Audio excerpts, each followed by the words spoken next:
Yo guys, Ponchi here, and today we're going to go over the effects on the Analog Rytm MK2. Let's go.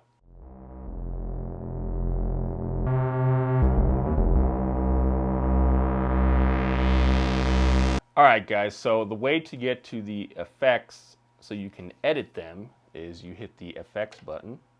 Okay. Now we have four main effects here: delay, reverb, distortion, and compression. Now, delay and reverb are both what they refer to as send effects.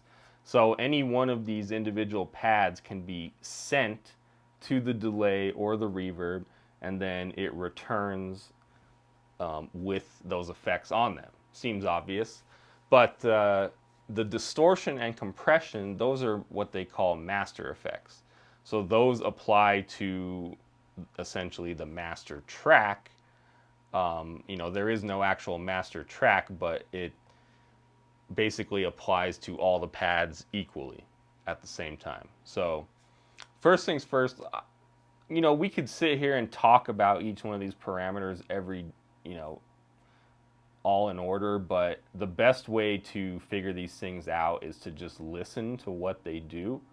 So I have my snare down here real quick. I'm gonna crank the delay send for this pad.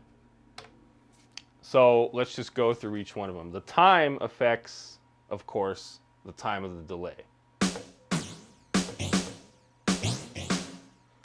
And if you want to be really cool, you can change the time, and you get these kind of cool effects here. So the X refers to a ping pong delay. So all that is rather than have the delay come through the left and the right speakers equally, it bounces back and forth between the left and the right. And there's no blend or anything with that. It's just either on or off. So either you want the ping pong or you don't. To me, I almost always use the ping pong, and I'm pretty sure it's set by default. It certainly makes it sound a lot cooler, but there might be instances where you don't want that. So WID, that refers to the stereo width. So if you try it, if you crank it all the way up, you can really hear the ping pong delay. Then if you crank it down,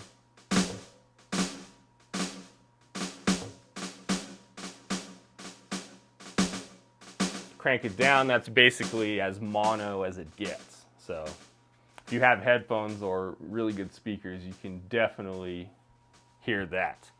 So feedback, the way I look at feedback, that's essentially just controls how many repeats you want. So the way I look at it is if you're at 70 repeats, you can kind of look at it as 7, or if you're at 70 feedback, you can kind of look at it as like almost 7 repeats.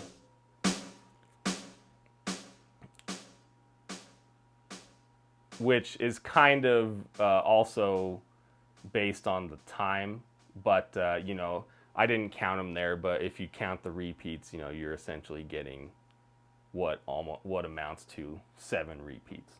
So okay, then the high pass, HPF and LPF, that refers to high pass filter and low pass filter.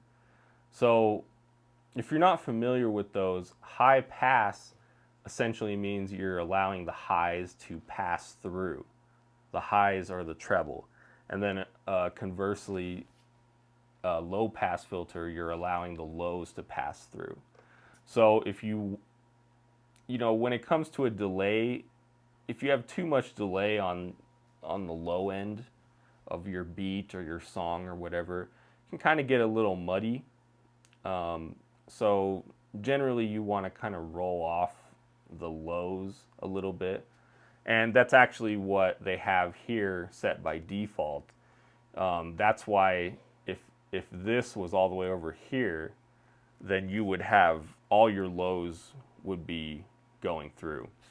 So if you were doing a kick, you would hear delay on the kick.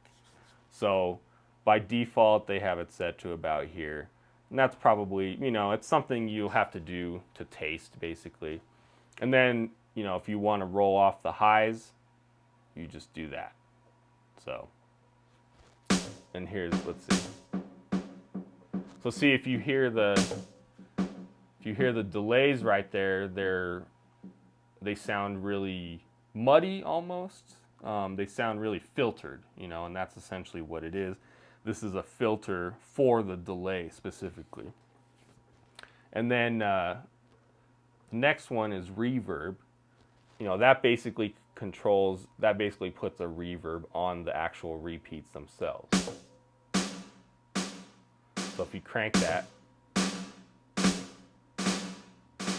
so it's very possible, like the way I have it set right now, there's no actual reverb on this pad, but there is reverb on the delay repeats. So if that's something you're going for, then that's how you would set that. So, you know, each repeat has maximum delay or maximum reverb on it. So, okay. So moving right along to reverb. So pre essentially stands for pre-delay. Now, oh, and let me change my pad here. I'm going to take off all the delay and put on all the reverb so we can hear it. So if you crank up the pre-delay, the best way to figure this out is to hear what it sounds like. So if we crank the pre-delay all the way up,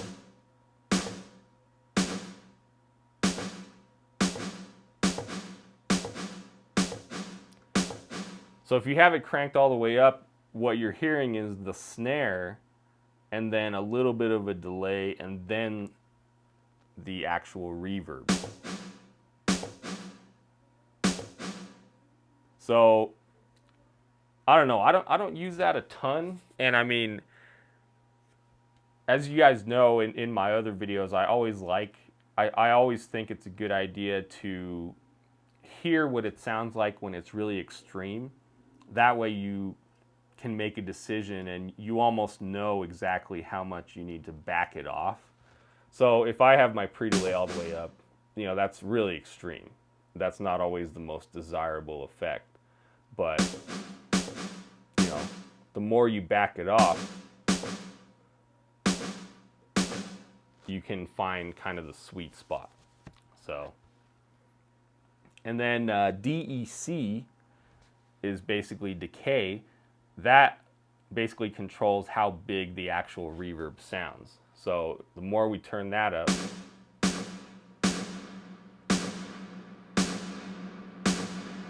you know, you can almost get like a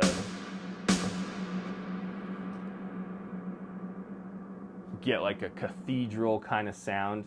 You can it actually has an infinite setting.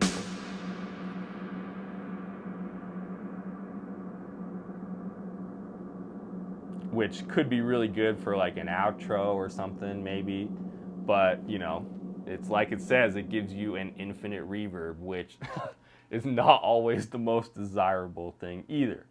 But you know, there's of course there's reasons why we have these settings, so we can do, you know, so many different things. Now this next one is a little bit tricky. You can kind of look at it as kind of a dampener. So, you know, it's not quite the same as the high pass and low pass filter, which is exactly the same in the delay as the delay setting that we just talked about. So the frequency and the gain, when used together, essentially acts as a dampener. So let's try it out.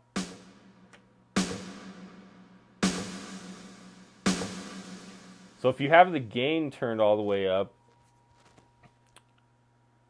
basically all of the treble is coming through in the reverb. So you can kind of look at this as a way of dampening the treble of the reverb. But I don't want to say just the treble because it depends on where this shelving frequency is. So basically you can use it. It is another form of a low pass filter, but so see, you can hear it's really like sizzly there, but the more you turn the gain down,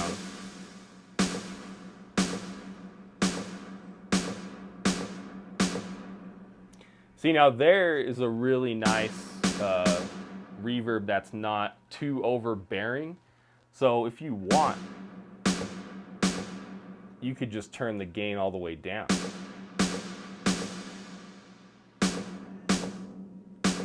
But see, again, it's very much dependent on where you have the shelf set.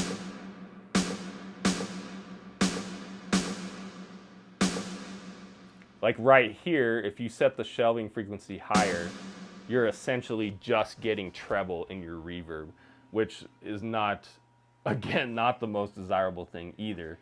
But, you know, it's important, I think it's important for you guys to understand, like, what these things sound like so you can make your own decisions. Because again, like I always say, I want you guys to use your ears. I don't want you to memorize any particular numbers or settings. You know, you want to be able to set these things just by ear. So HPF and LPF, again, high pass, low pass filter. Reverb is even worse than delay in the sense that you don't want too much reverb on your low end, if any at all. So that's why by default, pretty much most of the low end is rolled off on the reverb. Because the more reverb you have on low end, just like delay, especially more so than delay really, your low end will start to become clogged. So, and then volume, of course, that controls how much of the reverb is coming out all at once. You know, you could have, again, you could have every single pad with reverb on, but if you don't have, if your mix volume is all the way down, then you won't have any reverb. An interesting thing you could do, you know, you could make the reverb really big.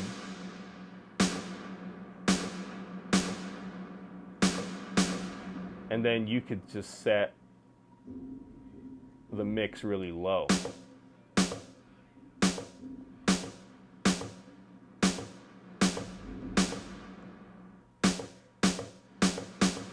You know, that's just an example of one way to mess with that. So, all right. So I'm going to go ahead and take that reverb off of that pad. Now, moving on to the distortion.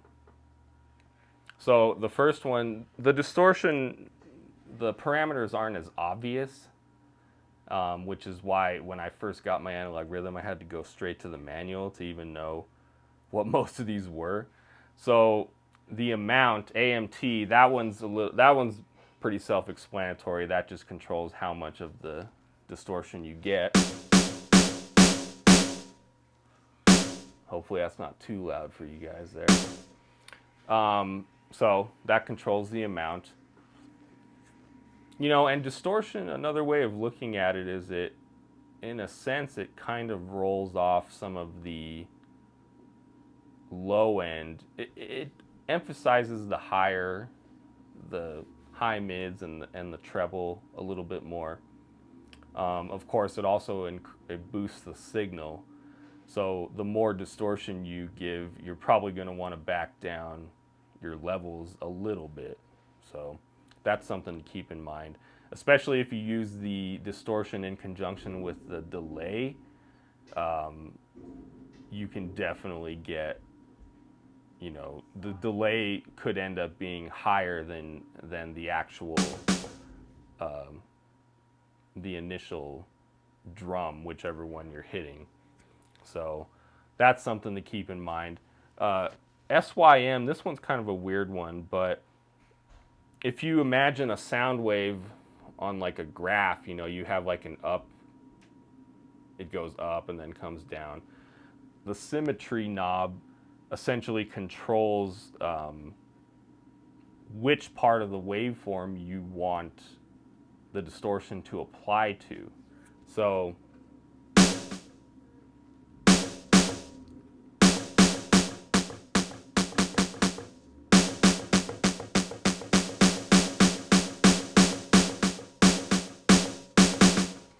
it essentially will affect, you know, again, just a different part of the waveform.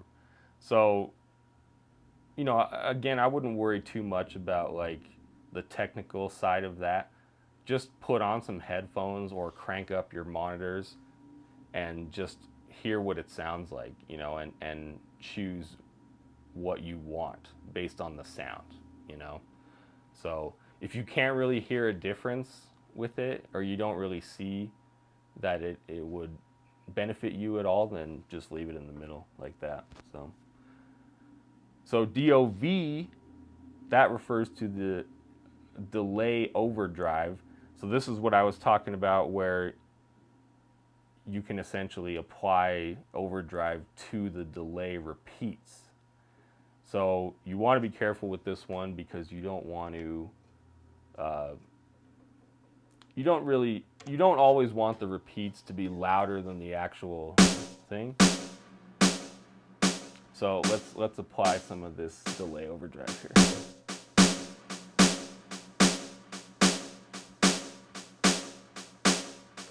Let me turn this feedback down too. There we go.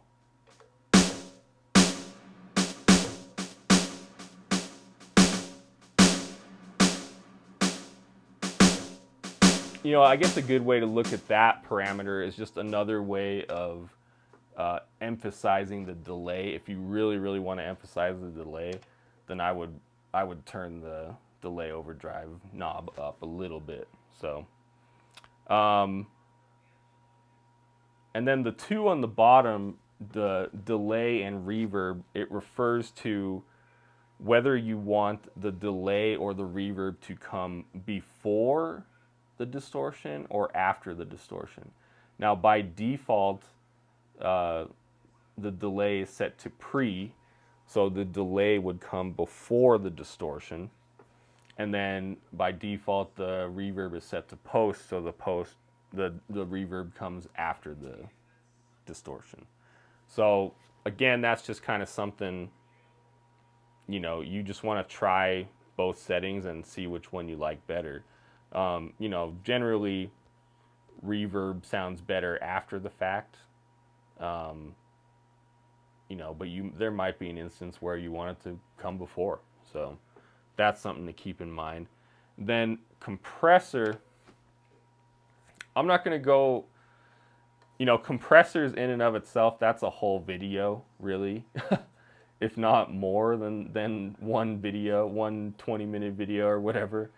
So I'm not really going to go too much into how to set a compressor, but of course I'll go through each one of these parameters individually. But if you want to learn how to set a compressor, you know, leave a comment below and I'll make a video just on compression. Because for me personally, compression was one of the hardest things to wrap my head around, and to be able to set them on my own without using like a preset or whatever. So again, if you want me to do a video on compression, go ahead and leave a comment below. But for right now, I'm just going to go through the parameters individually. And again, the compression applies to the whole signal, which is what you want. You know, if you were in a DAW, if you really want to, then you need to take if you really wanted to, you would have to take every single one of these outputs on the back here and, you know, plug them into your DAW. And then that way you could compress individual tracks on your DAW, maybe. But, you know, I don't really know why you'd want to do that, because ultimately setting compression to each track individually the same is basically the same as applying it to the master. So, you know, you don't really, at least, especially with how amazing this drum machine is, like, I don't think it's necessary to have to be able to compress each track individually. But, you know, if you wanted to, they give you the option. That's why they have each of these individual outs right here. So the first one, THR, that's the threshold. You know, again, I won't go too much into it, but that basically, the threshold is probably the most important one in a sense, because you could have all these settings set correctly, but if your threshold is too high, you won't get any compression at all. So you should always, when you're setting your compressor, you always need to set your threshold. And it depends on the signal too. It depends on how much signal you have coming in. So that's why even on a DAW, if you're recording on a DAW, it's never, using just presets is never going to work. Preset compression, compression presets, I should say, that will never work in every situation because it essentially sets the threshold to the same level. But in reality, in the real world, every signal is different. So the threshold is essentially what controls whether you have compression or not. So, but the compressor is pretty standard as far as compressors go. It's got all the settings that you would find on any compressor, whether it's outboard gear or a plug-in on a DAW. So THR is threshold. ATK refers to attack, which essentially, in a nutshell, the attack controls how quickly the compressor responds to the signal. And then the release is how long it takes for the compressor to stop compressing. And then MUP is the makeup gain. So by definition, compressors are taking away the volume. They are reducing the volume of a signal.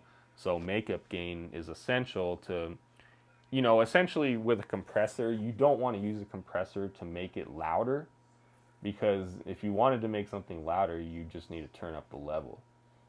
But a compressor, you want the signal to stay the same level before and after the compressor. So that's what you use the makeup gain for. So being as a compressor is taking away from the volume, the makeup gain should always be turned up to compensate for that level difference. So that's a little quick rundown on compression, on makeup gain. Ratio, you have all the standard ratios. You have 1 to 2, 1 to 4, 1 to 8, and then max. So essentially all that means is, the higher the ratio, the more it'll compress. Because what these numbers mean in a nutshell is for every 2 decibels of gain that go into the compressor, 1 will come out. For every 8 decibels of gain, 1 will come out. So it's essentially, again, compressors reduce the volume. But that's what they do on a technical level. Ultimately, you guys don't need to worry about that too much. Again, I can do another rundown on compression someday, but ultimately for this purpose, when it comes to beats, when it comes to drums, some drums are going to be louder than the other. So if you use compression, it can kind of even out your signal a little bit. So that's the way to look at that. So the SEQ, that's an interesting one. It's basically a sidechain EQ, which is what that stands for. So this can essentially be used to make the compressor react to, you can kind of look at it as a multi-band compressor, if you're familiar with those. If not, don't worry about it. But this setting essentially controls whether the compressor reacts to the bass, just the bass, just the highs, or the whole signal, the whole frequency spectrum of the signal. So, with the multi-band compressor, sometimes you just want to compress certain frequencies. So that's essentially what this is for. So If you want to just compress your bass to kind of even it out a little more, then that's what you can use that for. So you have LPF, HPF, and then HIT, which essentially results in balanced compression. So it compresses both the highs and the lows equally. So, and then mix, of course, you know, this controls how much of the dry signal is mixed with the wet signal. So if you have it set all the way down like that, then you essentially just have a completely uncompressed signal, because that's just the dry signal. It's basically ignoring the compressor at this point. But then if you do it all the way up, then you only get the compressed signal. Sometimes you want that, you know. So, but this is another way to look at this. If you're familiar with parallel compression, parallel compression is basically when you take a dry signal, compress it a lot. So you have these two signals. You have a dry one and a super compressed signal, and then you blend the dry signal in. Well, normally you would blend the wet signal from 0 in with the dry signal. So that's essentially what you can do with this. You could refer to this as the parallel compression knob. So it's one way to look at it. And then of course the volume here refers to the output of the compressor. So that's it. That's pretty much it in a nutshell. In the manual, they refer to the LFO as an effect, which it is, but I'm not going to go over that one today. I'll do a totally separate video on the LFO and some applications of that.